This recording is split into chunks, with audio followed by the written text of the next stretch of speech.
இந்த காலையில் உங்களோடு கூட தேவ நோக்கத்தை நிறைவேற்ற தேவையான 3 முக்கியமான காரியங்கள் என்ற தலைப்பில் உங்களோடு கூட பேசும்படியாக விரும்புகின்றேன். தேவ நோக்கத்தை நிறைவேற்ற தேவையான 3 முக்கியமான காரியங்கள். நம்மளுடைய தேவன் காலங்களையும் நேரங்களையும் அறிந்திருக்கின்ற தேவன். அவருடைய நோக்கத்தை தேவன் நிறைவேற்றுவதற்காக தேவன் மனிதர்களை தான் அவர் பயன்படுத்துகின்றார். ஏற்ற நேரத்தில் ஏற்ற மனிதர்களை தேவன் எழுப்பி அவருடைய நோக்கங்களை தேவன் நிறைவேற்றுவதை தேவ வார்த்தையில் நாம் பார்க்கின்றோம்.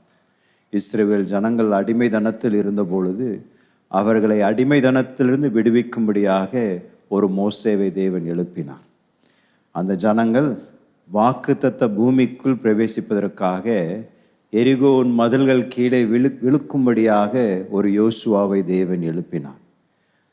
குறிக்கப்பட்ட நேரத்தில் தேவ பிள்ளைகளுக்கு பாதுகாப்பையும் அடைக்கலத்தையும் தரும்படியாக ஒரு பெண்மணியாகிய எஸ்தரை தேவன் அந்த நேரத்திற்கென்றே தேவன் எழுப்பினார். வரக்கூடிய உலக இரட்சகருக்கு இந்த பூமியில் ஆயத்த வேலை செய்வதற்காகவே ஒரு யோவான் ஸ்நானகனை எழுப்பினார். தேவ நோக்கத்திற்கு தேவன் நம்மை போல பலவீனமான பாத்திரங்களை பயன்படுத்தி அவருடைய நித்திய நோக்கங்களை தேவன் நிறைவேற்றுகின்றார். ஒரு ஆமேன் சொல்லலாமா? பக்கங்களை பார்த்து சொல்லுங்க. நம்மளை தான் பயன்படுத்தி அவருடைய நோக்கங்களை தேவன் நிறைவேற்றுகின்றார். இந்த காலையில் நாம் தொடர்ந்து நெகேமியாவின் புஸ்தகத்தை நாம் தியானிக்க இருக்கின்றோம். 3வது அதிகாரத்திற்கு நேராக திருப்பிக் கொள்ளுங்கள். நெகேமியாவின் புஸ்தகம் 3வது அதிகாரம். இந்த முழு அதிகாரத்தை இந்த காலையில் வாசிப்பதற்கு நமக்கு சற்று நேரம் இல்லாவிட்டாலும் முதல் 5 வசனங்களை நாம் இந்த காலையில் வாசிக்க நாம் கேட்போம். நெகேமியா 3வது அதிகாரம் முதல் 5 வசனங்களை வாசிக்க கேட்போம். அப்பொழுது பிரதான ஆசாரியனாகிய எலியாசீபும் அவன் சகோதரராகிய ஆசாரியர்களும் எழுந்து ஆட்டு வாசலை கட்டினார்கள். அதை கட்டி அவர்கள் பிரதிஷ்டை பண்ணி அதன் கதவுகளை வைத்து மேயா என்கிற கொம்மை முதல் அரணியாலின் கொம்மை மட்டும் கட்டி பிரதிஷ்டை பண்ணினார்கள். அவன் அருகே எரிகோவின் மனுஷர் கட்டினார்கள். அவர்கள் அருகே இம்ரியின் குமாரனாகிய சக்கூர் கட்டினான். மீன் வாசலை அசனையாவின் குமாரர் கட்டினார்கள். அதற்கு உத்திரம்பாவி அதற்கு கதவுகளையும் பூட்டுகளையும் தாழ்பால்களையும் போட்டார்கள். அவர்கள் அருகே கோசின் குமாரனாகிய உரியாவின் மகன் மேரேமோத் பழுது பார்த்து கட்டினான். அவர்கள் அருகே மேசே சாபேயேலின் குமாரனாகிய பெரகியாவின் மகன் மெசுல்லாம் பழுது பார்த்து கட்டினான். அவர்கள் அருகே பானாவின் குமாரனாகிய சாதோக் பழுது பார்த்து கட்டினான். அவர்கள் அருகே தெக்கோவா ஊரார் பழுது பார்த்து கட்டினார்கள். அவர்களுடைய பிரபுக்களோ தங்கள் ஆண்டவருடைய வேலைக்கு தங்கள் கழுத்தை கொடுக்கவில்லை. ஒரு ஆமேன் சொல்லலாமா?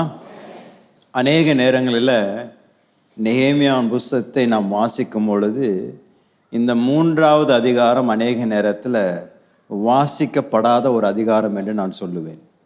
உண்மையை சொல்லணும்னா நானும் நெகேமியா புஸ்தகத்தை வாசிக்கும் பொழுது 3ஆம் அதிகாரத்தில் ஒரு 2-3 வசனம் படித்த உடனே ஒரு ஹை ஜம்ப் படித்து 4வது அதிகாரத்துக்குள்ளே நான் போயிடுறேன். ஏன்னா இந்த வசனத்தில் ஒரு மிகப்பெரிய பட்டியல் தான் இருக்கின்றது. பெயருக்கு பின்பதாக பெயர், அநேக பெயர்கள், வாயிலேயே நுழையாத பெயர்களை அடங்கியுள்ள ஒரு அதிகாரம்தான். இந்த அதிகாரத்திலிருந்து இந்த காலையில் உங்களோடு கூட பேசும்படியாக விரும்புகின்றேன். ஏன்னால் தேவ வார்த்தையில் இருக்கக்கூடிய ஒவ்வொரு வசன பகுதியும் நமக்கு பக்தி விருத்தி உண்டாக்கும்படியாக தான் தேவன் எழுதியிருக்கின்றார்.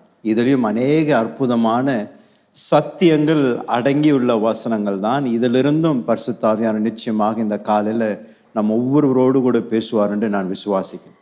என்னோடு கூட ஒரு நிமிடம் கற்பனை பண்ணி பாருங்கள். நீங்கள் ஒரு மிக விசேஷமான ஒரு விருந்துக்கு அழைக்கப்படுறீங்க. அந்த விருந்தில் மிக ருசியான நல்ல உணவு உங்களுக்கு தரப்படும் என்று ஒரு வாக்கு தரப்படுகின்றது. ஆகையால் நீங்கள் என்ன செய்கிறீங்கன்னா 2 நாளைக்கு பட்னியாக இருக்கிறீங்க, சாப்பிட மாட்டேன்றீங்க. ஏன்னா அந்த விருந்தில் நல்ல மூக்கு பிடிக்க சாப்பிடணுன்ற ஒரு ஆசையோடு கூட நீங்கள் 2 நாள் சாப்பிடலை. கடைசியில் அந்த நாள் வருகின்றது, விருந்துக்கு போகிறீங்க. விருந்தில் போய் அந்த பந்தியில் உட்காடுறீங்க. பந்தியில் உட்காரும் பொழுது வாசனையோ மணக்குது. அவங்க இலையை விரிக்கிறாங்க, 1 2 3 அடுக்கிட்டே போகிறாங்க, ஐட்டம் மேலே ஐட்டம் அடுக்கிட்டே போகிறாங்க. உங்களுக்கு நான் அதை பார்க்கும்பொழுது ரெடியாக இருக்கிறீங்க. ஸோ உங்கள் பந்தியில் அநேகர் உட்கார்ந்து இருக்கின்றார்கள். நீங்கள் என்ன பண்ணுறீங்கன்னா, சாப்பிட ஆயத்தமான உடனே கையை எடுத்து சாப்பாடு எடுக்கிறீங்க. ஆனால் என்ன பிரச்சனைனா, கையை மடக்க முடியல. என்னங்க, கையை மடக்க முடியல. சாப்பாடு நீங்கள் எடுக்கிறீங்க, ஆனால் சாப்பாடு என்ன பண்ண முடியல, வாய்க்கு கொண்டு வர முடியல. ஒரே போராட்டம், பசி, என்ன பண்ணுவதுன்னு எனக்கு தெரியல. நீங்கள் தலையை உயர்த்தி பார்க்குறீங்க, இந்த பந்தியில் உட்கார்ந்துருக்கிற அத்தனை பேருக்கும் அதே பிரச்சனை தான். எல்லாரும் சாப்பாடுக்கு முன்னாடி உட்கார்ந்துருக்கிறாங்க. மிகப்பெரிய ஒரு பந்தி அவர்களுக்காக ஆயத்தப்படுத்தப்பட்டிருக்கின்றது. ஆனால் யாருனாலும் என்ன பண்ண முடியலங்க, கையை மடக்க முடியல. சாப்பாட்டுக்கு கை வருகின்றது, ஆனால் கையை மடக்கி சாப்பிட முடியல. திடீரென்று ஒரு மனிதருக்கு ஒரு நல்ல ஒரு யோசனை வருது. என்ன பண்ணுறாருன்னா, சாப்பாடு ஒரு வாய் எடுத்து பக்கத்தில் அவருக்கு ஊட்டுறாரு. அவர் சாப்பிட்றாரு. அந்த ஐடியா பார்த்தோன்னா எல்லாரும் அதை பண்ண ஆரம்பிச்சிடறாங்க. ஒவ்வொருவர் என்ன பண்ண ஆரம்பிக்கிறாங்க, அவங்க இலையில் இருக்கிற சாப்பாடு எடுத்து பக்கத்தில் இருக்கிறவங்களுக்கு ஊட்ட ஆரம்பித்த உடனே அத்தனை பேருக்கும் சாப்பிடக்கூடிய ஒரு பாக்கியம் வந்துடுது. நான் சொல்லுவேன், ஒரு சிறிய விதத்தில் இது சபையின் ஒரு காட்சியாக நாம் பார்க்கலாம். சபையானது இதற்காக தான் தேவன் ஏற்படுத்தினார். ஒருவரை உதவி செய்யும்படியாக, ஒருவரை கட்டி எழுப்பும்படியாக, ஒருவருக்கு ஆதரவாக இருக்கும்படியாக தான் ஆண்டவராக இயேசு சபை தம்முடைய சரீரமாக ஏற்படுத்தியிருக்கின்றார். தேவனே நமக்கு ஒரு முன்மாதிரியாக இருக்கின்றார் என்று நான் சொல்வேன். திரியேக தேவன், அவர்களுக்குள் இருக்கக்கூடிய ஐக்கியம், பிதா குமாரன் பரிசுத்தாவியானவர் எப்படி ஐக்கியமாக இருக்கின்றார்களோ அதே போல அவருடைய மாதிரியை பார்த்துதான் சபைக்குள்ளும் அப்படிப்பட்ட ஒரு ஐக்கியம், சபைக்குள்ளும் அப்படிப்பட்ட ஒரு மனம் இருக்கணும் என்று தேவன் விரும்புகின்றார். ஆண்டவராக இயேசு இந்த பூமியில ஊழியத்தை நிறைவு செய்து கடந்து போவதற்கு முன்பதாகவும் அவர் ஜெபித்த ஜெபமும், பிதாவே நீங்களும் நானும் ஒருவராய் இருக்கின்றதை போல இவர்களும் ஒற்றுமையாக இருக்கட்டும், ஒரே மன ஏக சிந்தையோடு கூட இருக்கணும் என்றுதான் இயேசு அவருடைய ஊழியத்தை நிறைவு செய்த பொழுதும் அவர் ஜெபத்தை செய்து ஊழியத்தை நிறைவு செய்கின்றார். இந்த 3வது அதிகாரம் நெகேமியா புஸ்தகத்தில் ஒரு அருமையான ஒரு அதிகாரம். ஏனென்றால் தேவ ஜனம் ஒன்றாக இணைந்து செயல்படும் பொழுது அவர்களால் சாதிக்கக்கூடிய காரியங்களை நாம் இங்கே அழகாக பார்க்கின்றோம். தேவ ஜனம் ஒன்றாக சேர்ந்து செயல்படும் பொழுது அநேக நேரத்தில் இந்த வசன பகுதியை நாம் வாசிப்பதற்கு நமக்கு கடினமாக இருந்தாலும் இதில் அடங்கியுள்ள சத்தியத்தை நாம் கட்டாயம் கவனிப்பது அவசியம். இதில் அடங்கியுள்ள சத்தியம் என்னவென்றால், தேவ ஜனம் ஒன்றாக இணைந்து செயல்படுவது தேவனுடைய சித்தம். இந்த பூமியில தேவனுடைய நோக்கங்களை நிறைவேற்றுவதற்கு தேவையான 3 மிக முக்கியமான காரியங்களை இந்த 3வது அதிகாரத்தில் நாம் பார்க்கின்றோம். அதை தான் உங்களோடு கூட நான் பேசும்படியாக நான் விரும்புகிறேன். முதலாவது, தேவ நோக்கத்தை நிறைவேற்ற தேவையானது என்னவென்றால், ஒருமனப்பட்ட ஒரு தரிசனம் தேவை. என்னோட கூட சொல்லுங்களேன், ஒருமனப்பட்ட ஒரு தரிசனம் தேவை. யோசித்து பாருங்க, இந்த பாலாய் கடந்த இந்த மதிலை கட்ட துவங்கின பொழுது கூடி வந்திருந்த ஒவ்வொரு இஸ்ரவேல் ஜனங்களும் அவர்களோட விருப்பத்திற்கு ஏற்ற விதத்தில் அந்த பாலாய் கடந்த மதிலை கட்ட ஆரம்பித்திருந்தார்கள் என்றால் குழப்பம்தான் வந்திருக்கும். ஒரு மனிதன் எனக்கு அலங்கரிக்கப்பட்ட ஒரு மதில் வேணும் என்று சொன்னான். இன்னொருத்தர் சொல்றான், எனக்கு மதில் வேணாம், எனக்கு கோட்டையை தான் கட்டணும்னு சொல்றான். ஒவ்வொருத்தரும் வராங்க, அந்த பிரச்சனையை பார்க்குறாங்க. ஆனால் அவர்கள் தன்னுடைய சொந்த விருப்பத்திற்கு ஏற்ற விதத்தில் அந்த தேவையை சந்திக்க துவங்கினால் அங்கே குழப்பம்தான் ஏற்படும்.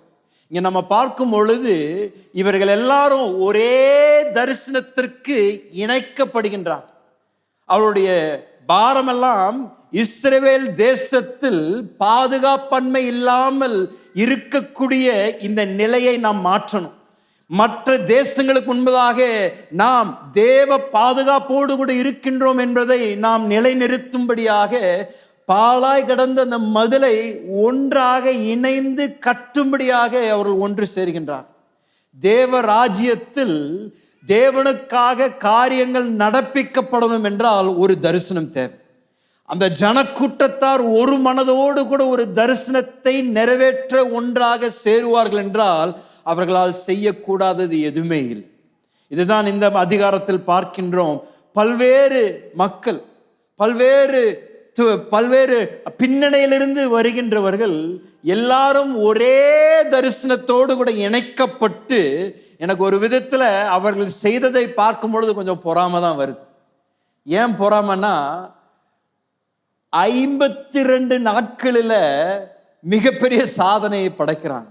52 நாட்களில் நூற்றுக்கணக்கான வருடங்கள் பாழாய் கடந்த இந்த மதிலை ஒரு 52 நாட்கள், 1.5 மாதத்தில் இவர்கள் மீண்டும் கட்டி எழுப்புவதை நாம் பார்க்கின்றோம்.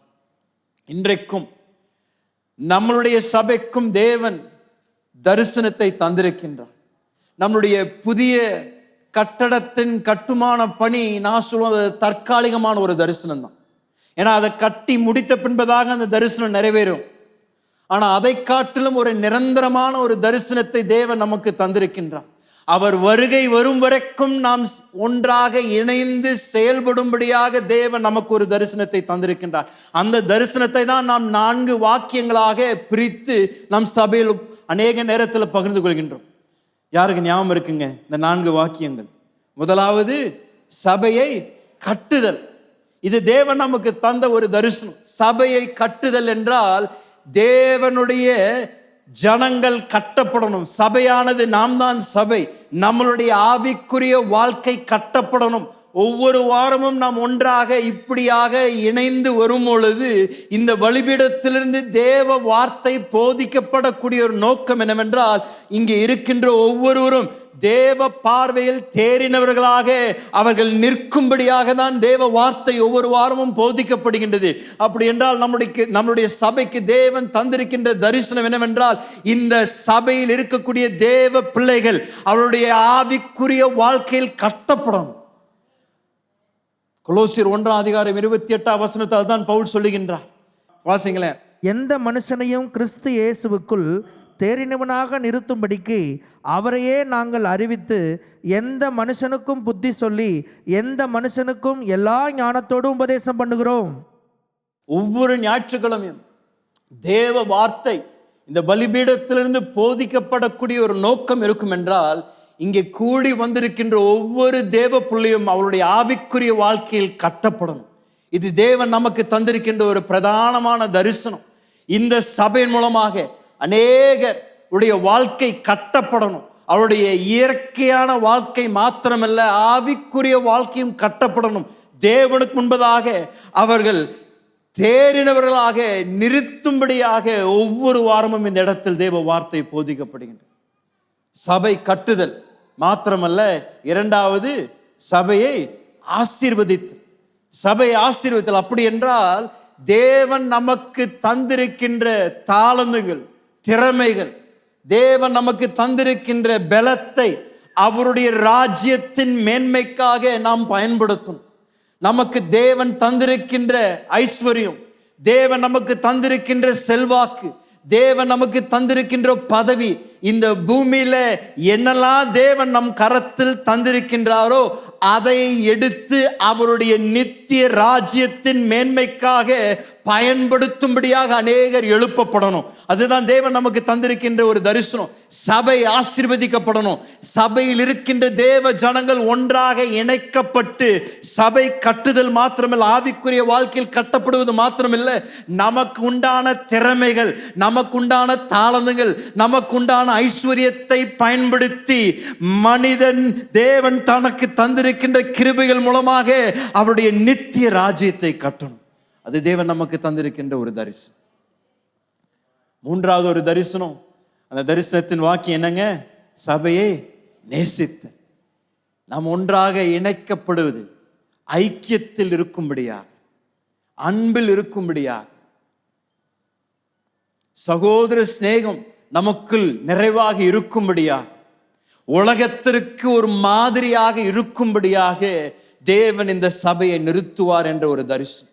இந்த சபையில் குடும்பங்கள் ஐக்கியமாக இருக்கும் பொழுது, சகோதரர்கள் ஐக்கியமாக இருக்கும் பொழுது, தனிப்பட்ட நபர்கள் பல்வேறு பின்னணியிலிருந்து வந்திருக்கின்றவர்கள் ஒன்றாக இணைக்கப்பட்டு ஐக்கியமாக இருக்கும் பொழுது தேவன் நமக்கு தந்திருக்கின்ற தரிசனத்தை நிறைவேற்றுகின்ற ஒரு ஜனக்கூட்டமாய் மாறுகின்ற ஒரு தரிசனம் தேவைங்க. தரிசனம் இல்லாமல் சும்மா ஒவ்வொரு வாரமும் நாம் ஒன்றாக கூடும் பொழுது அதற்கு ஒரு முகாந்திரம் இல்லாமல் போய்விடுகின்றது. தரிசனத்தோடு கூட ஒரு ஜனக்கூட்டத்தார் ஒன்றாக இணைக்கப்படும் பொழுது, ஒரே மனதோடு கூட செயல்பட ஆரம்பிக்கும் பொழுது, அந்த இடத்தில் தேவன் தம்முடைய கிருபைகளை தந்து இந்த தேசத்திலும் இந்த பட்டணத்திலும் அவருடைய ராஜ்யத்தை நம் மூலமாக தேவன் கட்ட வல்லவராய் இருக்கின்றார். சபையை நேசித்து, அப்படின்னா நீங்க கிறிஸ்துவின் சரீரத்தை நேசிக்கிறீங்களா? இன்றைக்கு இங்கு அமர்ந்திருக்கின்ற இந்த தேவ ஆலயத்தில் உங்கள் அருகே உட்கார்ந்திருக்கின்ற இன்னொரு குடும்பத்தாரோடு கூட நீங்கள் ஐக்கியத்தில் இருக்கிறீங்களா? இதுதான் தேவன் நமக்கு தந்திருக்கின்ற தரிசனம். ஒரே தரிசனத்தோடு கூட இணைக்கப்படும் பொழுது தேவன் நாமம் அது மூலமாக மகிமைப்படப்படுகின்றது. மூன்றாவது அந்த தரிசனத்தில் இருக்கக்கூடிய நான்காவது இருக்கக்கூடிய வாக்கியம் என்னன்னா, சபையை அனுப்புதல். இது தேவன் நம்மளுடைய சபைக்கு ஒரு விசேஷித்த ஒரு அழைப்பாக தந்திருக்கின்றார் என்று நான் விசுவாசிக்கிறேன். இந்த சபையிலிருந்து அநேகர் எழுப்பப்பட்டு, இந்த சபையிலிருந்து அநேகர் உருவாக்கப்பட்டு, இந்த சபையிலிருந்து அநேகர் தேவனுடைய ராஜ்யத்திற்காக இந்த இந்திய தேசத்தில் பல்வேறு இடங்களுக்கு கடந்து சென்று இந்த சபையிலிருந்து அநேக மிஷனரிமார்கள் அனுப்பப்படுவார்களாக. இந்த சபையிலிருந்து அநேகர் சுவிசேஷ ஊழியத்தை செய்யும்படியாக எழுப்பப்படுவார்களாக. இந்த சபையிலிருந்து அநேகர் இந்த பட்டணத்தில், இந்த சமாரியால, இந்த எருசலேம்ல, பூமியின் எல்லா மூலைக்கும் அனுப்பப்படக்கூடிய ஒரு கூட்டத்தாராக தேவன் நம்மை எழுப்புவாராக. என்னுடைய விசுவாசத்தை தான் வரக்கூடிய நாட்களில் இந்த சபையிலிருந்து அநேக மிஷனரி மார்கள் எழும்புவார்களாக. இந்த இடத்திலிருந்து அநேக வாலிபர்கள், வாலிப தம்பிகள், வாலிப தங்கச்சிகள் தேவனுடைய நோக்கங்களுக்காக தங்களுடைய வாழ்க்கையை ஒப்பு கொடுத்து மீண்டும் ஆதி நாட்கள் நாம் கண்டது போல அநேக மிஷனரி மார்கள் எழுப்பப்பட்டு இந்த இந்திய தேசத்தில் அநேக இன்னும் சுவிசேஷம் அறிவிக்கப்படாத இடங்களுக்கு பாரத்தோடு கூட சுவிசேஷத்தை எடுத்து சுமந்து கொண்டு போய் அந்த இடத்தில் இருளை நீக்கி தேவ வெளிச்சத்தை கொண்டு வந்து நம்பிக்கை கொண்டு வரக்கூடிய அநேகர் இங்கே எழுப்பப்படுவார்களாக என்று நான் விசுவாசிக்கிறேன். இது தேவன் நமக்கு தந்திருக்கின்ற தரிசனம். தேவ நோக்கத்தை நிறைவேற்றுவதற்கு தேவையான முதலாவது காரியம் ஒரு மனப்பட்ட ஒரு தரிசனம் தேவையா. இந்த தரிசனம் நம்ம ஒவ்வொருவருக்கும் அறிந்திருப்பது அவசியம்.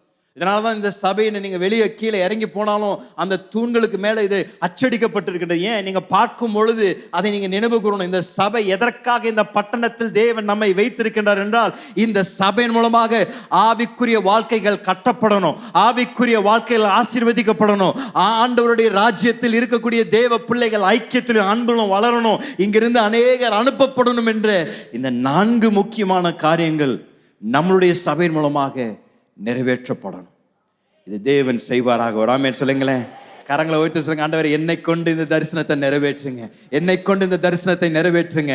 அன்றைக்கு இஸ்ரவேல் ஜனங்கள் இந்த தரிசனத்தை நெகேமியோட வாயிலிருந்து கேட்ட உடனே அவர்கள் எல்லாரும் ஒருமனப்பட்டு பாழாய் கடந்த அந்த மதிலை கட்டும்படியாக அவர்கள் எல்லாரும் ஒன்று சேர்க்கப்பட்டார்கள் என்று நாம் இந்த 3வது அதிகாரத்தில் பார்க்கிறோம். தேவனுடைய நோக்கத்தை நிறைவேற்றுவதற்கு முதலாவது ஒருமனப்பட்ட ஒரு தரிசனம் தேவை என்று நாம் பார்க்கிறோம். 2வது இங்கே பார்க்கக்கூடியது, தேவ நோக்கத்தை நிறைவேற்றுவதற்கு அர்ப்பணிக்கப்பட்ட தலைவர்கள் தேவை. என்னங்க? அர்ப்பணிக்கப்பட்ட தலைவர்கள் தேவை. ஆண்டவர் இன்றைக்கும் இந்த பூமியில அவருடைய நோக்கங்களை மனிதர்கள் மூலமாக தான் நிறைவேற்றுகின்றார். தேவ தூதர்களை அனுப்பி அவருடைய நோக்கத்தை நிறைவேற்றுவதில்ல. தேவ நோக்கத்தை நம்மை போல மனிதர்களை தேவன் பயன்படுத்தி அவருடைய நித்திய நோக்கத்தை நிறைவேற்றுகின்றார். நான் ஏற்கனவே சில வாரங்களுக்கு முன்பதாக சொன்ன வண்ணமாக இந்த சபைக்கு உரைக்கப்பட்ட தீர்க்கதரிசன வார்த்தைகள் என்னவென்றால், இந்த சபையில ஆண்டவர் அநேக ஆயிரக்கணக்கான தலைவர்களை தேவன் எழுப்புவார் என்று இந்த சபைக்கு தீர்க்க தரிசனமாக உரைக்கப்பட்டிருக்கு. அப்படின்னா இன்றைக்கு அமர்ந்திருக்கின்ற அநேகர் தேவ ராஜ்யத்தில் ஸ்தானாதிபதிகளாக, தேவ ராஜ்யத்தில் சேனைகளின் தலைவர்களாக தேவன் உங்களை உருவாக்கி இந்த தேசத்தில் இருக்கக்கூடிய இருளின் ராஜ்யத்தை கீழே கவிழ்க்கும்படியாக தேவன் உங்களை தலைவர்களாக, தளபதிகளாக தேவன் உங்களை ஏற்படுத்தி நீங்கள் நடந்து போகும் பொழுது இருளில் ராஜ்யம் நடுங்கும்படியாக தேவன் உங்களை இந்த கடைசி நாட்களில் தேவ ராஜ்யத்திற்கு தளபதிகளாக தேவன் உங்களை ஏற்படுத்துவாரா? அநேகர் எழுப்புவார் நான் விசுவாசிக்கிறேன். ஏன்னா இங்க நீங்க வாசிக்கும் பொழுது நெகேமியா எருசலேமுக்கு வராரு. அங்க வசித்து கொண்டிருந்த ஜனம் பாழாய் கடந்த அந்த மதிலை ஒவ்வொரு நாளும் பார்க்கிறாங்க. ஒவ்வொரு நாளும் இந்த மதில் இடிந்து விழுந்திருப்பதை அவர்கள் பார்த்தாலும் அவர்கள் யாரும் அதை குறித்து எதையும் செய்யவில்லை. எப்போ அவர்கள் அந்த மதிலை கட்ட துவங்குகின்றார்கள் என்றால், எப்பொழுது அர்ப்பணிக்கப்பட்ட ஒரு தலைவர் அந்த இடத்தில் கால் எடுத்து வைக்கின்றாரோ அந்த நேரத்தில் தான் பாழாய் கடந்த அந்த மதில் மீண்டும் கட்ட துவக்கமாகின்றது. அப்படின்னா இப்படிப்பட்ட அர்ப்பணிக்கப்பட்ட தலைவர்கள் தேவை. இப்படிப்பட்ட ஒரு தேவருடைய ராஜ்யத்தை கட்டும்படியாக தங்களை அர்ப்பணிக்கின்ற தேவ பிள்ளைகள் நமக்கு தேவை. நெகேமியா நமக்கு ஒரு அற்புதமான ஒரு முன்மாதிரி. நெகேமியாவுடைய வாழ்க்கையிலிருந்து அநேக காரியங்கள் தலைமைத்துவத்தை குறித்து நம்ம வாசிக்கலாம். நான் சொல்லுவேன், ஒரு தேவனால் பயன்படுத்தப்படுகின்ற ஒரு தலைவருக்குள் காணப்பட வேண்டிய அந்த குணாதிசயங்களை நெகேமியாவுடைய வாழ்க்கையில் நம்ம பார்க்கலாம். இன்னைக்கு நேரம் எல்லாம் ஆனால் சீக்கிரமாக நெகேமியாக்குள்ள இந்த அதிகாரத்தில் நம்ம பார்க்கின்ற இந்த ஒரு இடத்துல மாத்திரம் காணக்கூடிய 7 குணாதிசயங்களை நான் உங்களுக்கு முன்பதாக நிறுத்த முடியாது விரும்புகிறேன். தேவனுக்காக அர்ப்பணிக்கப்பட்ட தலைவர்களுக்குள் காணப்பட வேண்டிய குணாதிசயங்கள் நெகேமியாக்குள் காணப்படுகின்றது. அதுதான் நமக்கு ஒரு மாதிரியா இருக்கின்றது. முதலாவது நான் சொல்லுவேன், நெகேமியாக்குள்ள இருந்த ஒரு விசேஷம் என்னன்னா, புகழ் மற்றவர்களுக்கு கொடுக்கப்பட்டாலும் கவலைப்படாத ஒரு மனிதனா இருந்தார். என்னங்க, புகழ் மற்றவர்களுக்கு கொடுக்கப்பட்டாலும் அவர் அதை குறித்து கவலைப்படல். ஆங்கிலத்தில் leaders who don't care if credit is given to others. அவர்கள் செய்த வேலைக்கு புகழ் மற்றவர்களுக்கு கொடுக்கப்பட்டாலும் அதை குறித்து கவலைப்படாத அர்ப்பணிக்கப்பட்ட தலைவர்கள் தேவை. நெகேமியா அப்படிப்பட்ட ஒரு தலைவராக இருந்தார். நெகேமியா இந்த பாழாய் கடந்த இந்த மதிலை கட்ட ஆரம்பிக்கும் பொழுது உடனே போய் ஒரு விசிட்டிங் கார்டை பிரிண்ட் அடிச்சு எல்லாருக்கும் போய் கொடுத்து, பாழாய் கடக்கும் மதிலை கட்டும் ஊழியம் நெகேமியா என்ற விசிட்டிங் கார்டை எல்லாருக்கும் கொடுத்து வாருங்கள் வாருங்கள் என்று அவர் அழைக்கவில்லை. நீங்க இந்த அதிகாரத்தை முழுமையா படித்தீங்கன்னா எந்த இடத்துலையும் நெகேமியாவோட பெயர் இந்த அதிகாரத்துல காணும்.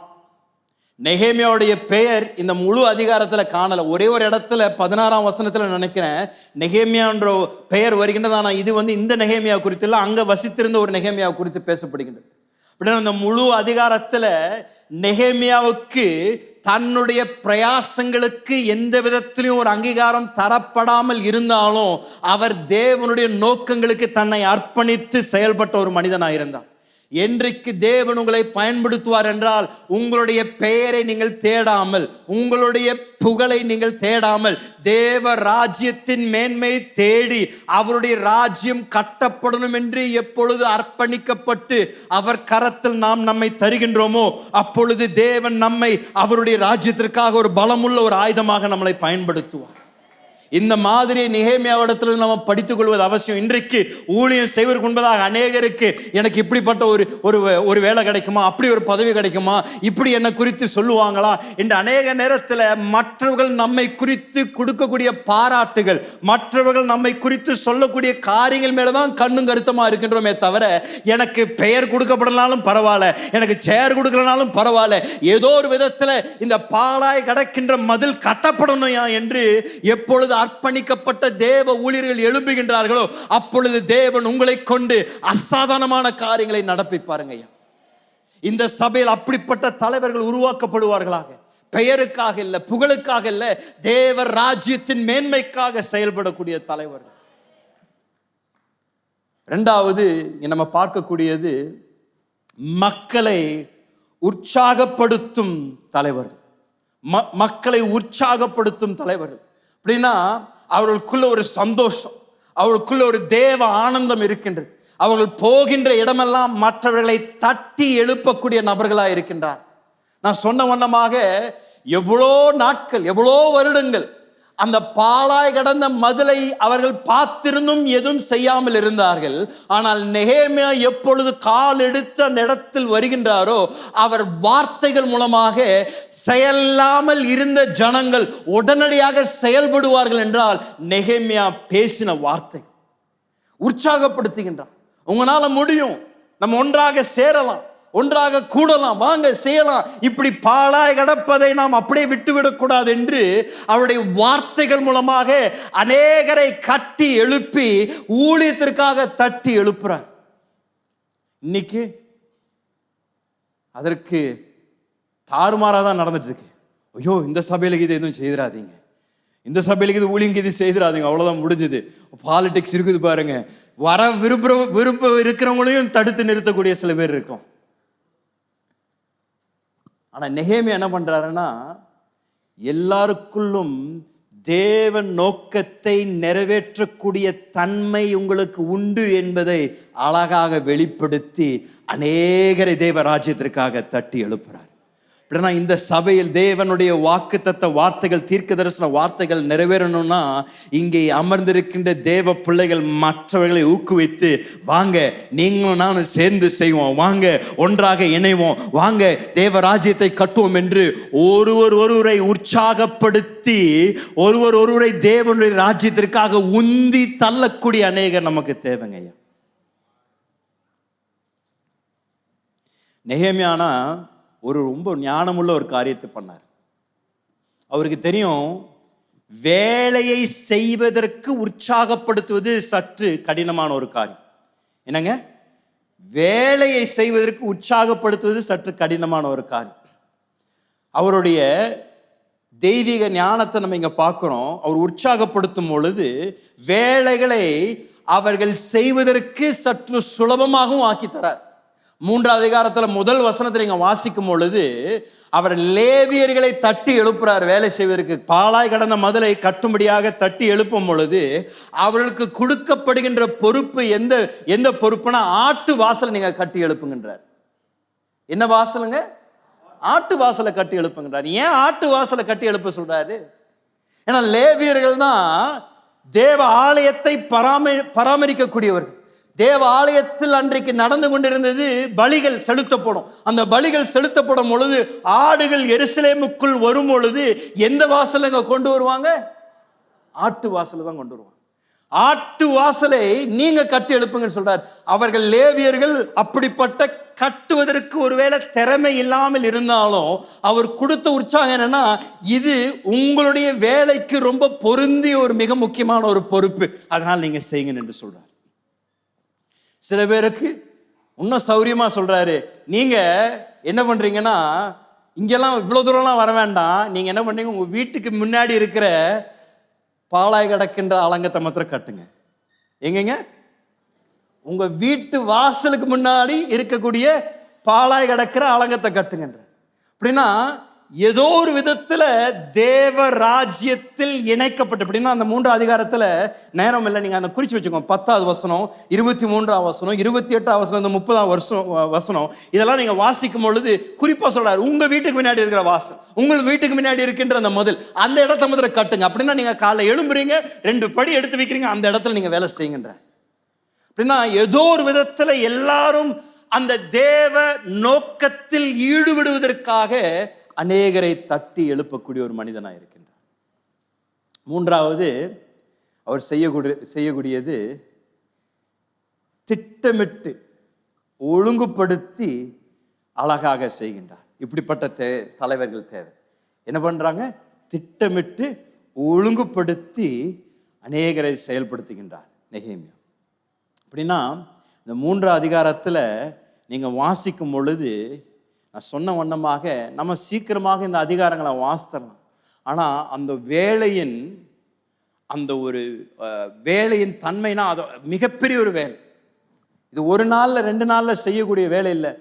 எருசலேமை சுற்றி இருந்த மதில் மிகப்பெரிய ஒரு மதில். அதை செய்வதற்கு ஒரு தெளிவான ஒரு திட்டம் வேணும். அதை செயல்படுத்துவதற்கு ஒரு தெளிவான ஒரு ஒழுக்கம் தேவையா இருந்தது. சும்மா வந்து கட்டுங்கன்னு சொல்லாம, அவர் ராஜாவின் அரண்மனையிலிருந்து கால் எடுத்து வைத்த நாளிலிருந்து அழகா எல்லாவற்றையும் திட்டமிடுறார். என்ன தேவை, எவ்வளோ மரம் தேவை, எவ்வளோ கதவுகள் இருக்கின்றது, எவ்வளோ வாசலுக்கு என்ன மரம் தேவை, எவ்வளோ கல் நான் ரெடி பண்ணணும், எல்லாவற்றையும் அழகாக ஆயத்தப்படுத்தி அந்த ஆயத்த நிலையோடு கூட அந்த ஊழியத்தை செய்வதை நாம் பார்க்கின்றோம். அப்படின்னா தேவ ராஜ்யத்தை கட்டுவதற்கு ஒரு அழகான ஒரு ஒரு ஒரு ஒரு திட்டம் தேவை. தேவ ராஜ்யத்தை கட்டுவதற்கு ஒரு அந்த என்ன சொல்றது, ஒரு ஆர்கனைசேஷன் தேவை. ஏதோ சும்மா கைக்கு வர்றது செய்யறதில்லை, ஏதோ மனசுக்கு வர்றது செய்யறதில்லை. அழகா திட்டமிட்டு செய்யக்கூடிய வேலை தேவ ராஜ்யத்திற்கு அதிகம் தேவை. அதனாலதான் சபையில ஒரு வருடமும் நம்ம துவங்கும் பொழுது ஒரு தரிசனம், அந்த ஆண்டுக்கு தேவையான என்ன ஊழியங்கள் நடப்பிக்கப்படணும், என்னெல்லாம் நிறைவேற்றணும், என்ன லக்குகள் என்று தெளிவுபடுத்தணும். ஏன் இந்த ஒழுக்கமும் இந்த ஆயத்தமும் இந்த திட்டம் இருக்கும் பொழுது அதை தேவன் பயன்படுத்தி அவருடைய ராஜ்யத்தை கட்டுகின்றார். நெகேமியாக்குள்ள இந்த அழகான ஒரு திறமையை பார்க்கும். அவ்வளோ பெரிய ஒரு வேலையை மிக சுலபமாக, மிக நேர்த்தியாக, மிக அழகாக 52 நாட்களில் அழகாக நிறைவேற்றுகின்றார். நான் சொல்றேன், இந்த உலகத்தில் இருக்கக்கூடிய எல்லா வேலைகளிலும் மிக திறமையாக செய்யப்படக்கூடிய வேலைகள் இருக்கணும் என்றால் சபைக்குள்ள தான் அப்படிப்பட்ட வேலைகள் செய்யப்படும். சபையிலிருந்து தான் உலகம் கற்றுக்கொள்ளணுமே தவிர உலகத்திலிருந்து சபை கற்றுக்கொள்ளணும்னு அவசியம் இல்லை. சபையில் இருக்கின்ற அந்த திட்டம், அந்த தரிசனம், தெய்வீக பலத்தோடு கூட செய்யப்படுகின்ற வேலை உலகத்திற்கு ஒரு மாதிரியா இருக்கணுமே தவிர உலகத்திலிருந்து நாம் படிச்சோம் அவங்கள மாதிரி நம்ம இருந்தா நல்லா இருக்கணும்னு சொல்லக்கூடாது. அவங்க பார்த்து நம்ம பார்த்து சொல்லணும், அவங்கள மாதிரி நம்ம நல்லா இருக்கணுமே என்று சொல்லப்படணும். அப்படிதான் நெகேமியா எல்லாரையும் ஒருங்கிணைத்து அந்த வேலையை செய்தார் என்று பார்க்கிறோம். 4வது, அநேக காரியங்களோட உங்க சீக்கிரமா சொல்ல, 4வது வேலையை பகிர்ந்தளிக்கும் ஒரு தலைவராக இருந்தார். என்னங்க, வேலையை பகிர்ந்தளிக்கும் ஒரு தலைவராக இருந்தார்.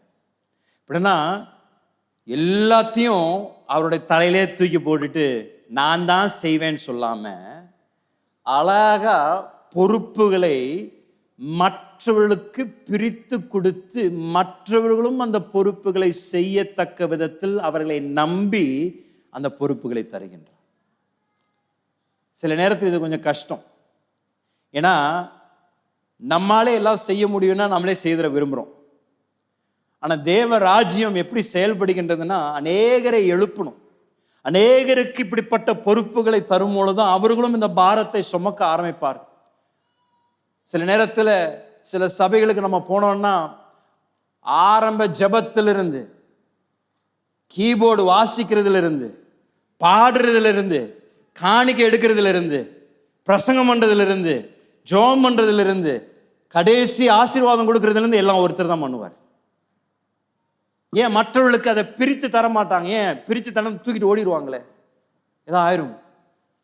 ஆனா தேவ ராஜ்யத்தில் நாம் காணக்கூடிய மாதிரி என்னன்னா, அநேகர் எழுப்பப்படணும், அநேகர் பொறுப்புகளை எழுப்பப்படணும், அநேகர் அந்த பொறுப்புகள் அவர்கள் கரத்தில் தரம்பொழுதுதான் அந்த பாரம் வருகின்றது. அப்படின்னா நான் இன்றைக்கு உங்களை பார்த்து சொல்றேன், பெத்தேல் மாநகர பேராலயத்தில் இன்னும் செய்யப்படாத ஊழியங்கள் அநேகம் உண்டு, இன்னும் துவங்கப்படாத ஊழியங்கள் அநேகம் உண்டு. ஆண்டவர் உங்களை கொண்டு அதை துவங்குவாராக. இன்னும் சந்திக்கப்படாத தேவைகள் இன்னும் ஏராளம். அப்படிப்பட்ட தேவைகளை உங்களை தேவன் அர்ப்பணிக்கப்பட்ட தலைவராக எழுப்பி இந்த நாட்களில் தேவன் இந்த பட்டணத்தில் உங்கள் மூலமாக அப்படிப்பட்ட ஊழியங்களையும் அப்படிப்பட்ட தேவைகளையும் சந்திப்பாராக. இதுதாங்க என்னுடைய தரிசனம். இந்த சபையில் அநேக தேவ ஊழியர்கள் எழுப்பப்படணும். அநேகர் தேவ பாரத்தை சுமந்து இந்த பட்டணத்தில் இருக்கக்கூடிய பல்வேறு தேவைகளை சந்திக்கக்கூடிய ஒரு அற்புத திருச்சபையாக தேவன் நம்மை நிறுத்தி இந்த சபையின் மூலமாக நடத்தப்படுகின்ற ஊழியங்களுக்கு ஒரு அடங்காத ஒரு எண்ணிக்கை உள்ள ஒரு சபையாக நம்மை தேவன் எழுப்புவாராக. இந்த பட்டணத்தில் இருக்கக்கூடிய அநேக தேவைகளை பாரத்தோடு கூட சந்திக்கக்கூடிய அநேகர் எழுப்பப்படுவார்களாக. இன்னைக்கு நீங்க உட்கார்ந்து கொண்டு இருக்கிறீங்களே, சும்மா உட்கார்ந்து கொண்டு இருக்காதீங்க. தேவன் உங்களை இந்த நாட்களுக்காகவே தேவன் இந்த பூமியில் உங்களை வச்சிருக்கிறாரு. நீங்க மௌனமா இருந்தீங்கன்னா உங்களை இல்லாம வேற ஒரு மூலமாக ரட்சிப்பு வரும் ஐயா. அதனால் நீங்கள் இது உங்களுடைய நாட்கள், உங்களுடைய காலம், அழைப்பு உங்களுக்கு கொடுக்கப்படுகின்றது. எதை பரிசுத்தாவியர் உங்கள் இருதயத்தில் பாரமாக போடுகின்றாரோ அந்த பாரம் ஒரு ஜெபமாய் மாறுவதாக. அந்த ஜெபத்தின் மூலமாக தேவன் உங்களை எழுப்புவாராக. அதை எழுப்பப்படும் பொழுது அதன் மூலமாக தேவன் உங்களை கொண்டு அற்புதமான தேவைகளை சந்திப்பாராக என்று நான் சொல்லுகின்றேன். அநேகரை எழுப்புறாரு நெகேமியா. அவர் சுலபமா அவரே செய்திருக்கலாம் எல்லா வேலையும். ஆனா அநேகரை எழுப்பி அந்த வேலைகளை செய்வதற்கு அவர் பொறுப்புகளை தருகின்றார் நெகேமியா. அடுத்தது அவர் செய்யக்கூடியது, இந்த அதிகாரத்தில் வாசிக்கும் பொழுது, பொறுப்புகளை கொடுத்துட்டு அப்படியே ஓடல, அவர் அழகா கண்காணிக்கிறார் பொறுப்புகளை. அந்த கொடுக்கப்பட்ட பொறுப்புகள் எப்படி செய்யப்படுகின்றது என்பதை கண்காணிக்கிறார். இதை வாசித்தீங்கன்னா அவர் அந்த அதிகாரத்தில் மிக தெளிவாக அவருடைய கண்காணிப்பை குறித்து நம்ம வாசிக்கணும். இந்த 30ஆம் வசனம் நினைக்கிறேன், 20ஆம் வசனம் 3ஆம் அதிகாரத்தில் வாசிங்களேன். அவனுக்கு பின்னாக சாபாயின் குமாரன் பாருக் அந்த கோடி துவங்கி பிரதான ஆசாரியனாகிய எலியாசிபின் வாசற்படி மட்டும் இருக்கிற பின்னொரு பங்கை வெகு ஜாக்கிரதையோட பழுது பார்த்து கட்டினான். ஸோ என்ன பண்றாருன்னா, பாரூக் என்ற மனிதன் எப்படி இந்த வேலையை செய்யறாருன்றதை கவனிக்கிறார். இந்த பாரூக் என்ற மனிதன் எப்படி பண்ணாராமா, வெகு ஜாக்கிரதையோடு. அப்படின்னா எப்படி இவருக்கு தெரியும் அவர் வெகு ஜாக்கிரதையோட பண்ணாருன்னு? இவர் பார்த்துட்டு இருந்தாருல்ல, இவர் போய் நடக்கிறார். கொடுக்கப்பட்ட பொறுப்புகள் எப்படி அவர்கள் செய்கிறார்கள் என்று பார்க்கும் பொழுது அதை பார்த்து அவர் எழுதுறாரு, அந்த புக்கில் எழுதுறாரு. இந்த பரூக் என்ற மனிதன் மிக ஜாக்கிரதையோடு கூட மிக திறமையோடு கூட அவர் கொடுக்கப்பட்ட பொறுப்பு அழகா செய்கிறார் என்று சொல்றார். அப்படின்னா அர்ப்பணிக்கப்பட்ட தலைவர்கள் அவள் கரத்திலே எல்லாத்தையும் பிடித்து கொள்ளாம அவள் கொடுக்கப்படுகின்ற பொறுப்பிலும் மற்றவர்களுக்கு கொடுத்து எழுப்பி அவர்களையும் எழுப்பும் பொழுது கண்காணித்து அவர்களை செயல்படுத்துறார் என்றதை நாம் பார்க்கிறோம். இது நெகேமியாக்குள்ள இருந்த ஒரு அற்புதமான ஒரு குணம். 6வது, நெகேமியா ஒரு நல்ல ஒரு உக்ரானக்காரராக இருந்தார். நல்ல ஒரு உக்ரானக்காரராக இருந்தார். அப்படின்னா இந்த அதிகாரத்தை நீங்கள் வாசிக்கும் பொழுது இதில் என்ன ஆச்சரியம்னா, எல்லா பெயர்களையும் இவர் எழுதி வச்சிருக்கிறார். எல்லா பெயரும் எழுதி வச்சிருக்கிறார். எழுதி வைத்தது மாத்திரம் இல்லை, ஒவ்வொருத்தரும் என்ன செய்தாங்கன்னு எழுதி வைக்கிறார் அழகா. அப்படின்னா இந்த 3ஆம் அதிகாரத்தில் 4ஆம் வசனம், 21ஆம் வசனம், 5ஆவது வசனம், 27ஆம் வசனம் இதெல்லாம் வாசிக்கும் பொழுது இவங்க எந்தெந்த அந்த பாழாய் கிடந்த மதிலில் எந்த பகுதியை இந்த நபர்கள் கட்டினார்கள் என்பதை எழுதி வைக்கிறார்.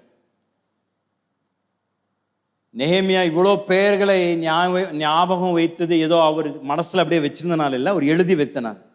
சில நேரத்தில் நமக்கு மோம் பார்த்து 10 முறை அவங்கள பேர் கேட்டாலும் ஞாபகம் வராது. ஒவ்வொருத்தரையும் அவங்கள பார்க்கும்பொழுது பிரதர் சிஸ்டர் தான் சொல்ல வேண்டியதாக, ஏன்னா ஒன்றும் பேர் ஒன்றும் வரமாட்டேன்னு அவங்கள பார்த்தாங்க.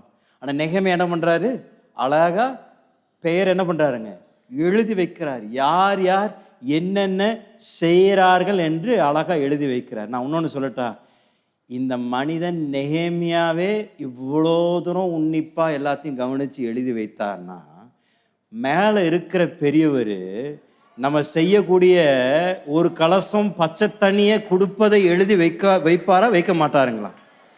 அத்தனையும் கணக்கு வைப்பேன் என்று சொன்ன தேவன் இங்கே அழகா அதுக்கு தான் மாதிரியாக நமக்கு 3ஆம் அதிகாரம் இருக்கு. அப்படின்னா இது தேவன் எப்படி செயல்படுறாருன்றதுக்கு ஒரு மாதிரி.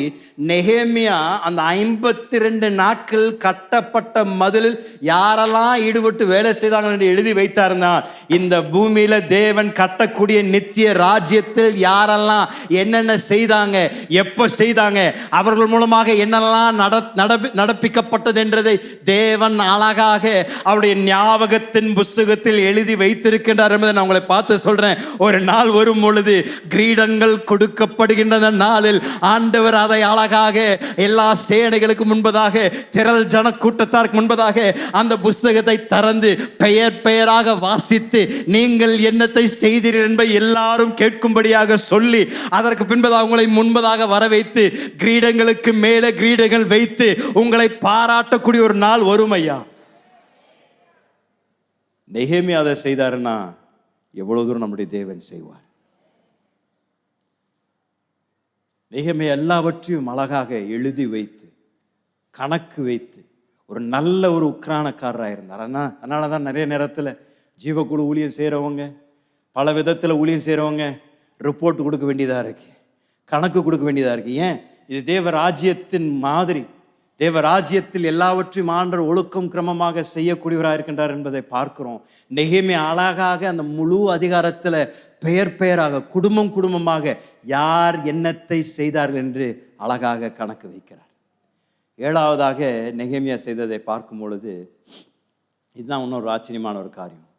நெகேமியா அவருக்கு ஒத்துழைப்பு தராதவர்களை குறித்து அவர் சோர்ந்து போகாம தொடர்ந்து வேலையை செய்தார். என்னங்க?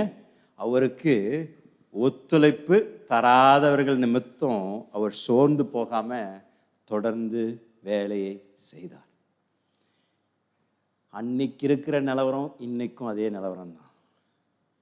தரிசனம் தரப்படுகின்றது, நோக்கங்கள் அறிவிக்கப்படுகின்றது, அநேகர் முன் வருகின்றார்கள்.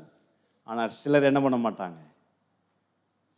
நான் அசைக்கப்படாத ஒரு கண்மலை, இருக்கிற இடத்திலே தான் இருப்பேன், இருக்கிறவராய் இருக்கின்றவர் நான் தான், இனியும் நான் நகர மாட்டேன் என்று இருக்கிற இடத்திலே இருப்பார்கள். அப்படிப்பட்ட ஆட்கள் அன்னைக்கும் இருந்தாங்க. அவங்க பேர் என்னன்னா டெக்கோயா. தமிழ்ல எப்படி வருதுன்னு தெரியல, 5வது வசனம் நினைக்கிறேன், வாசிங்களேன். நெகேமியா அவர்கள் அருகே தெக்கோவா ஊரார் பழுது பார்த்து கட்டினார்கள். சரி, இப்போ நீங்கள் உங்கள் பக்கத்தவங்களை பார்த்து நீங்கள் டெக்கோவா, எந்த ஊர் சேர்ந்தாங்க, நீங்கள் டெக்கோவாவிலேருந்து வந்திருக்கிறீங்களா? ஏன்னா இந்த ஒரு கூட்டத்தார் மாத்திரம் என்ன பண்ணுறாங்கன்னா அவங்க வேலை செய்ய மாட்டேன்றாங்க. எவ்வளோ எல்லாரும் இறங்கி அந்த கலையில் இறங்கி எல்லாரும் வேலை செய்கிறாங்க களத்தில், இவங்க மாத்திரம் ஒன்றும் செய்யாமல் உட்காந்துருக்குறாங்க. அதையும் எழுதுறாரு நெகேமியா, அதையும் எழுதி வைக்கிறார். இந்த ஜனக்கூட்டத்தார் ஆண்டவரே பாருங்க, அவங்க பேர் எழுதி வைக்கிறீங்க பார்த்துக்கோங்க அப்படின்னு அவர் பேர் எழுதி வைக்கிறார். நானும் அப்படி செய்யலைங்க, அவர் செய்தார் நெகேமியா. ஆனாலும் அவருடைய கவனம் யார் வந்தாங்களோ அவங்கள வச்சு என்ன பண்ணாருங்க, முதல்ல கட்டினார். ஸோ இன்னைக்குன்னு அவங்கள பார்த்து சொல்கிறேன், ஊழியம் செய்கிறீங்களா, தேவனுக்காக எழும்பியிருக்கிறீங்களா, யார் வரல, யார் உங்களோடு கூட இல்லை, யார் செய்ய மாட்டேன்னு சொன்னாங்களோ அவங்கள பற்றி எதை குறித்து நீங்கள் கவலைப்படாதீங்க, அவர் பார்த்துப்பார். நீங்கள் எதை கவனிக்கணும், உங்களோடு கூட யார் இருக்கிறா? என் கூட யாருமே இல்லை பாஸ்டர், பரவாயில்ல, உங்களோடு கூட ஒருத்தர் இருக்கிறாரு, தேவன் இருக்கிறாரு, அவர் மெஜாரிட்டி. யார் இல்லைன்னா அவர் கூடயாவது சேர்ந்து நீங்கள் செய்யுங்களே தவிர யார் வரலன்னு சொல்லி நீங்கள் கவலைப்பட்டுட்டு உங்களுக்கு தரப்பட்டிருக்கின்ற இந்த நித்திய நோக்கத்தை செய்யாமல் போயிடாதீங்க. நெகேமியாவுடைய பாரமெல்லாம் அவங்க வரலனாலும் பரவாயில்ல, எனக்கு கொடுக்கப்பட்டிருக்கின்ற தெய்வீக இந்த நோக்கத்தை நான் நிச்சயம் குறிக்கப்பட்ட நாட்களுக்குள் நிறைவேற்றும்படியாக வராங்களோ இல்லையோ இதை செய்து முடிக்க நான் கால் எடுத்து வைப்பேன். தேவன் ஏற்ற நேரத்தில் இதை செய்வதற்கு எனக்கு கிருபைகளை தருவார். தேவ நோக்கங்களை நிறைவேற்றுவதற்கு ஒருமனப்பட்ட ஒரு தரிசனம் தேவை. 2வது அர்ப்பணிக்கப்பட்ட தலைவர்கள் தேவை. 3வது பாரத்தை சுமக்கக்கூடிய தேவ ஜனம் தேவை. பாரத்தை சுமக்கக்கூடிய தேவ ஜனம் தேவை. இங்கே நம்ம பார்க்கும் பொழுது இன்னைக்கு என்னோட கூட கொஞ்சம் பொறுமையாக இருந்துக்கோங்க. ஆனால் இன்றைக்கி நான் அநேக குறிப்புகளை தரேன். ஆனால் இந்த அதிகாரத்தில் அவ்வளோ அடங்கி உள்ளது. அதனால தான் இவ்வளோ காரியங்கள் சொல்ல வேண்டியதாக இருக்குது. இந்த ஜனங்களை குறித்து நம்ம பார்க்கும் பொழுதும் அழகான காரியங்களை நம்ம பார்க்கும். எனக்கு முடிஞ்சால் நேரம் இருந்தால் ஒரு 3 இல்லை 4 காரியங்கள் சொல்ல விரும்புகிறேன். இந்த ஜனங்களை குறித்து நம்ம பார்க்கும் பொழுது எல்லாரும் ஒத்துழைத்து அவர்கள் ஒருவரோடு கூட ஒருவர் இணைந்து வேலை செய்கின்றதை அழகாக பார்க்கும். எல்லாரும் ஒத்துழைத்து ஒருவரோடு கூட ஒருவர் ஒன்று சேர்ந்து வேலை செய்கின்றார்கள். அநேகர் நான் சொன்னது மாதிரி அவர்கள் வீட்டிற்கு முன்பதாக இருந்த பாழாய் கடந்த அந்த அலங்கத்தை கட்டி எழுப்புறாங்க. ஆனால் சிலர் வெகு தூரத்திலிருந்து மற்ற பட்டணங்களிலிருந்து எருசலேமில் நடந்து கொண்டிருக்கின்ற தேவ வேலையை கேள்விப்பட்ட உடனே எந்த பங்கும் இல்லாதவர்கள், எருசலேமில் வசிக்காதவர்கள் அவருடைய ஊரை விட்டு எருசலேமுக்கு பயணம் செய்து அந்த நாட்களுக்கு தேவனுடைய வேலை செய்து முடிக்கிற வரைக்கும் தங்களை தேவனுக்கு ஒப்பு கொடுக்குறாங்க.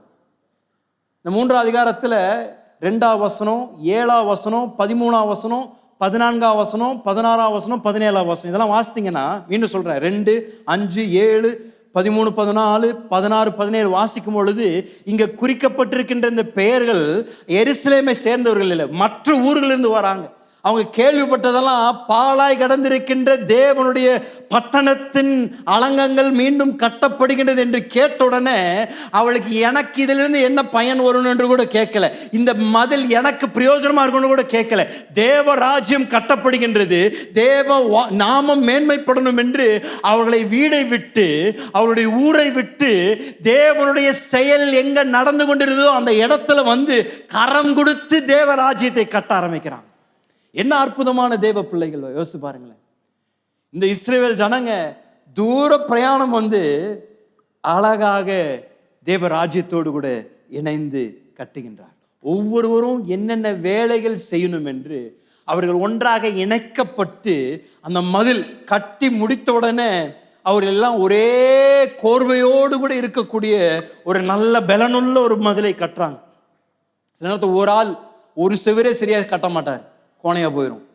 ஆனால் இவர்கள் எவ்வளோ ஜனங்கள் ஒன்றாக சேர்ந்து இந்த பாழாய் கிடந்த மதிலை கட்டுறாங்க. அப்படின்னா யோசிச்சு பாருங்க, எவ்வளோ தூரம் எல்லாரும் ஒன்றாக செயல்பட்டு இருக்கணும், எவ்வளோ தூரம் ஒரு மனமாக வேலை செய்திருக்கணும். ஏன்னா இவங்க ஆரம்பிச்சதை தொடர்ந்து ராவும் பகலும் சில நேரத்தில் செய்கிறாங்க இந்த வேலையை. அப்படின்னா காலையில் ஒரு ஷிஃப்ட் ஓடுது, ராத்திரியில் ஒரு ஷிஃப்ட் ஓடுது, ஆனால் ராவும் பகலும் ஒரே மனதோடு கூட தேவ ராஜ்யத்தின் நோக்கங்களை நிறைவேற்றக்கூடிய ஒரு ஜனக்கூட்டத்தராக இருந்தார். தேவ பாரத்தை சுமக்கக்கூடியவர்களாக இருந்தார். இரண்டாவது இங்கே நம்ம பார்க்கும் பொழுது இவர்கள் ஒருவரை உற்சாகப்படுத்தி பாராட்டி வேலைகளை நடப்பிக்கின்றா இருக்கின்றார்கள். அப்படின்னா அவர்களுடைய திறமை, அவர்களுடைய பொறுப்புகளை அவர்கள் செய்து மற்றவர்களும் செய்யும்படியாக அவர்களை உற்சாகப்படுத்தி அந்த அதிகாரத்தை நான் உங்களை உற்சாகப்படுத்தினேன். இன்னைக்கு காலையில் முழுவதும் அது படிக்க நேரமில்லை. நீங்கள் சும்மா படித்து பாருங்கள், அந்த பெயர்களை படித்து பாருங்கள். இந்த பெயர்களும் அவங்க செய்த வேலைகளை படித்து பார்த்தீங்கன்னா பல்வேறு பின்னணியிலிருந்து வந்திருக்கின்றவர்கள், பல துறையிலிருந்து வந்திருக்கின்றவர்கள், எல்லாரும் ஒருங்கிணைக்கப்பட்டு அந்த தரிசனத்தை நிறைவேற்றுகின்றார். அதுதாங்க கிறிஸ்துவின் சரீரத்தின் ஒரு அற்புதமான ஒரு படக்காட்சின்னு நான் சொல்லுவேன். இன்றைக்கு இந்த ஆலயத்தில் அமர்ந்து கொண்டிருக்கின்றவர்கள் பல்வேறு பணிகள் இருக்கிறீங்க, பல்வேறு பின்னணியிலிருந்து வந்திருக்கிறீங்க, பல்வேறு திறமைகள் உடையவராக இருக்கின்றீங்க. சில பேர் கம்பெனியை நடத்துறீங்க, சில பேர் கம்பெனியில் வேலை செய்கிறீங்க, சில பேர் பல விதத்தில் பல துறைகள் வேலை செய்து கொண்டிருக்கிறீங்க, சிலர் அதிகாரிகளாக இருக்கின்றீர்கள், சிலர் மற்ற இடங்களுக்கு நீங்கள் பொறுப்பாக இருக்கிறீங்க. ஆனால் இதில் என்ன அழகுனா எல்லாரும் ஒரு இடத்தில் வந்து ஒருமனப்பட்டு ஒன்றாக இசைந்து நாம் வேலையை செய்ய ஆரம்பிக்கும் பொழுது தேவ நாமம் மாத்திரம் மகிமைப்படுவதில்லை, தேவ ராஜ்யம் கட்டப்படுகின்றது. இதுதான் அன்றைக்கு எருசலேமில் நடந்தது. அநேகர் பல்வேறு துறையிலிருந்து, பல்வேறு இடங்களிலிருந்து, பல்வேறு பின்னணியிலிருந்து அவர்கள் வந்து ஒன்றாக இணைந்த ஒரே ஒரு காரணம், தேவனுடைய தரிசனம் நிறைவேறணும், தேவ நோக்கத்தில் நிறைவேற்றுவதற்கு நான் ஒரு பங்கா இருக்கணுன்றக்காக அத்தனை பேர் இணைந்து செயல்படுகின்றவர்களாக இருக்கின்றார். இதுல என்னன்னா இன்னும் 2 காரணம் சொல்லி நான் ஜெபிக்க விரும்புகிறேன். சில பேர் அவர்களுடைய திறமைக்கும் அப்பாற்பட்டு வேலை செய்கிறாங்க. அப்படின்னா எனக்கு இதுதான் தெரியும், இதுதான் செய்வேன் என்று மாத்திரம் சொல்லலை, என்ன வேலை கொடுக்கப்பட்டதோ அதை சந்தோஷமாக செய்யக்கூடிய ஜனக்கூட்டத்தாக இருந்தாங்க. சொன்ன மாதிரி லேவியர்கள் அவர்களெல்லாம் தேவனுடைய ஆலயத்தில் ஊழியம் செய்யக்கூடியவர்கள். அவளுக்கு அதான் தெரியும். அவங்களுக்கு முதலெல்லாம் கட்ட தெரியாது. ஆனாலும் முதல் வசனம் என்ன சொல்லுதுன்னா, லேவியர்கள் தான் முதல் அழைக்கப்படுறாங்க. லேவியர்கள் தான் ஆண்டவர் நெகேமியா அவளை தட்டி எழுப்புறார், நீங்கள் முதல் கட்ட ஆரம்பிங்கன்னு சொல்லி. அதே போல சில பட்டணத்தின் அதிபர்கள், பட்டணத்தின் தலைவர்கள், ஆங்கிலத்தில் நோபல்ஸ் ஆஃப் த சிட்டி, அதிகாரத்தில் உயர்ந்தவர்கள், இவர்களெல்லாம் கூட வந்து சேர்றாங்க. 9ஆம் வசனம் 12ஆம் வசனம் வாசிங்கன்னா, இவங்கெல்லாம் பட்டணத்தை ஆளுகை செய்கின்றவர்களும் என்ன பண்றாங்கன்னா, நெகேமியாவோடு கூட சேர்ந்து அவர்களுக்கு அந்த திறமை இல்லைனாலும், அவங்களுக்கு அந்த அந்த ஒருவேளை செய்யக்கூடிய அந்த திறன் இல்லைனாலும், அவர்களுடைய வாஞ்சையெல்லாம் எப்படியாவது நான் இதில் ஒன்று சேர்ந்து தேவ ராஜ்யத்தை நான் கட்ட விரும்புகிறேன்னு சொல்லி. இதில் சிலர் செய்தது கடைசியாக சொல்லி முடிக்கிறேன். சிலர் வந்து யாராலும் விரும்பப்படாத வேலைகளையும் சிலர் எடுத்து செய்கிறாங்க. என்னங்க, யாராலும் விரும்பப்படாத வேலைகளையும் எடுத்து செய்கிறாங்க. ஏன்னா அந்த 14ஆம் வசனத்தை வாசித்தீங்கன்னா, மல்கிஜா என்ற இந்த ஒரு நபர் அவர் என்ன பண்றாருன்னா, அந்த அந்த வசனத்தை மாத்திரம் வாசிங்களேன். குப்பைமேட்டு வாசலை பெத்திரமின் மாகாணத்துக்கு பிரபுவாகிய ரெக்காவின் குமாரன் மல்கியா பழுது பார்த்து அதை கட்டி அதற்கு கதவுகளையும் பூட்டுகளையும் தாழ்பால்களையும் போட்டான்.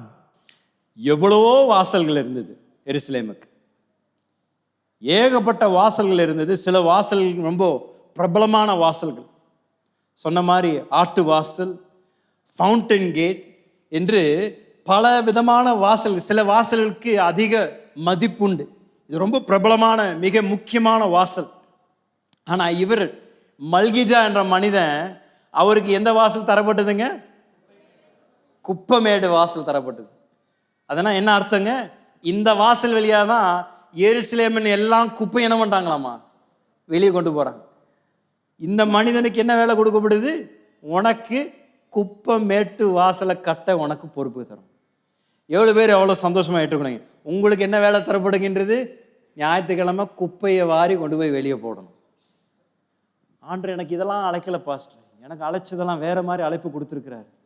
இந்த மல்கிஜா மனிதனை உண்மையாக பாராட்டணும். ஏன்னா இதே மல்கிஜா மனிதன் தான் இங்கே மீண்டும் 31ஆம் வசனத்தை அவருடைய தொழிலை குறித்து சொல்லப்படுகின்றது. அவர் யார் என்று சொல்லப்படுகிறது, வாசிங்களேன் 31.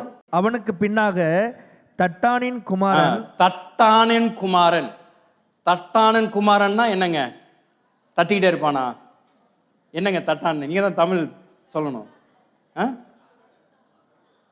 ஆங்கிலத்தில் நான் பார்க்கும் பொழுது தங்க வேலை செய்கிறவர். என்ன வேலைங்க? தங்க வேலை செய்கிறவர். இப்படின்னா இது நல்ல ஒரு பொறுப்பு, நல்ல ஒரு வேலை. ஸோ தங்க வேலை செய்கிறவரை என்ன பண்ண சொல்லியிருக்கிறாங்க? குப்பமேட்டு வேலை வாசலை பண்ண சொல்கிறாங்க. அப்படின்னா இன்னைக்கு சாஃப்ட்வேர் என்ஜினியரை கூப்பிட்டு ஒரு மாதிரி பார்க்குறீங்க. என்ன பைபிள் இருக்கிறது இன்னைக்கு வியாக்கியானம் பண்ணி சொல்கிறேன். எப்படியெல்லாம் பொறுப்புகள் தேவ ராஜ்யத்தில் பிரிக்கப்பட்டதுன்னு பார்க்கும் பொழுது, ஆனாலும் இவருடைய மனிதனுடைய பெயர் 2 முறை வருது வேதாமத்தில் இந்த பட்டியல. ஏன் வருதுன்னா, ஆண்டவனை விசேஷமாக பாராட்டுறார். இவன் கொடுக்கப்பட்ட பொறுப்பை தட்டாம அவன் மிக அழகாக அவன் வேலையை நிறைவேற்றுகின்றான். தேவ ராஜ்யம் இன்றைக்கு கட்டப்படணும்னா இப்படிப்பட்ட அர்ப்பணிப்பு உள்ள தேவ பிள்ளைகள் நமக்கு தேவைங்கய்யா. எந்த வேலையாக இருந்தாலும், என்ன நேரமாக இருந்தாலும், நான் இதை செய்வதற்கு ரெடியாக இருக்கிறேன்.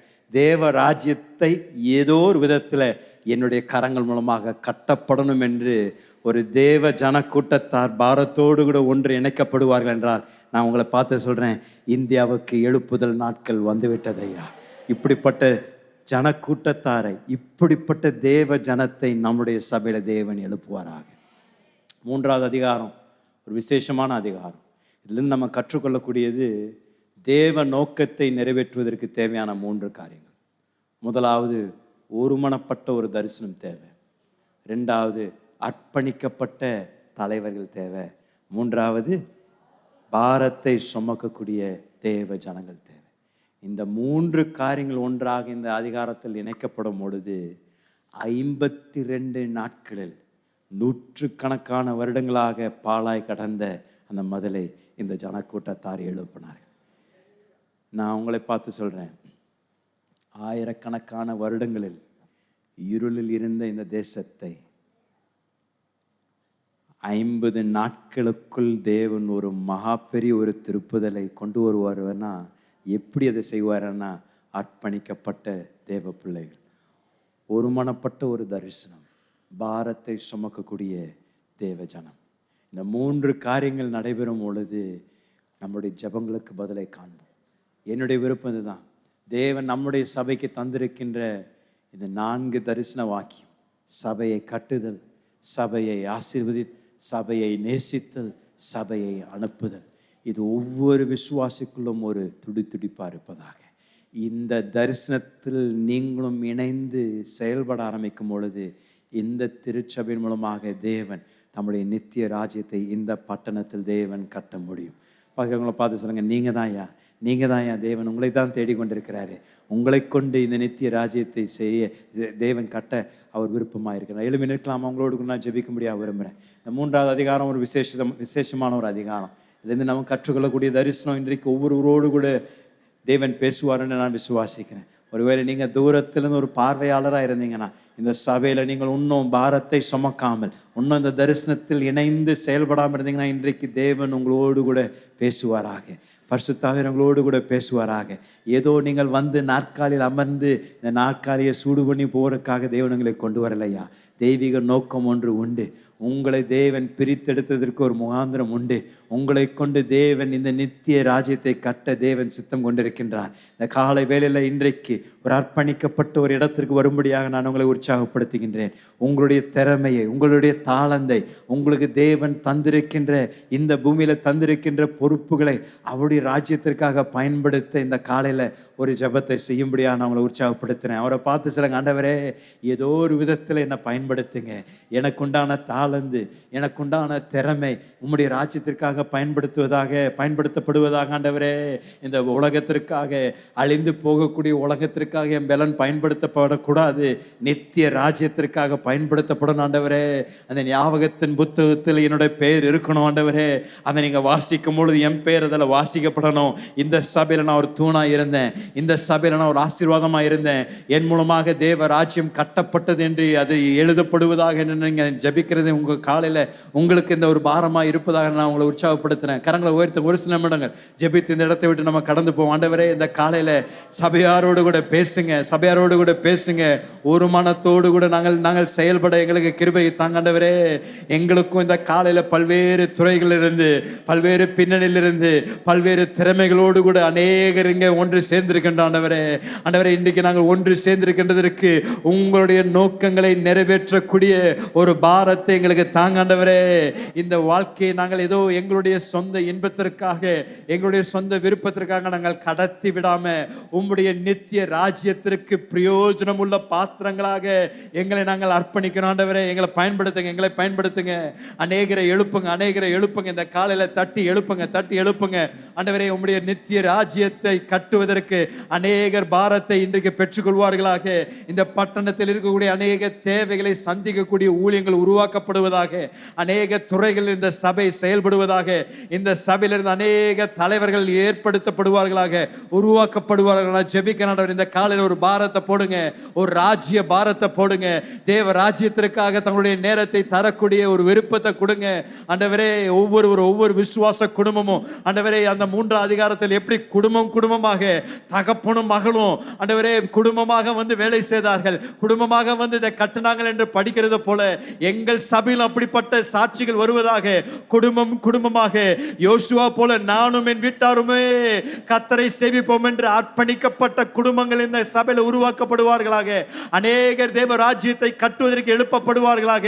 எங்கள் சபையில் அநேகர் எழுப்புங்க. இந்த காலை நான் ஜெபிக்கிறேன். எங்கள் சபையில் அப்படிப்பட்ட பாரம் நிறைந்த, தேவ தரிசனம் நிறைந்த குடும்பங்கள் வருவதாக, எழுப்பப்படுவதாக ஆண்டவரே. எங்களுக்கு ஒரு மனத்தை தாங்க, எங்களுக்குள்ள ஒரு மனத்தை தாங்க, ஒரே சிந்தையை தாங்க. நான் ஜெபிக்கிறேன் ஆண்டவரே. எங்கள் மூலமாக இந்த பட்டணத்தில் உம்முடைய நித்திய ராஜ்யம் கட்டப்படுவதாக ஆண்டவரே. 3ஆவது அதிகாரத்தில் நாங்கள் வாசித்த அநேக சத்தியங்களை எங்களுடைய இருதயத்தில் நாங்கள் இன்றைக்கு சுமந்து தேவ ராஜ்யத்திற்காக செயல்படுவதற்காக அநேகர் தட்டி எழுப்பப்படுவார்களாக நான் ஜெபிக்கிறேன்.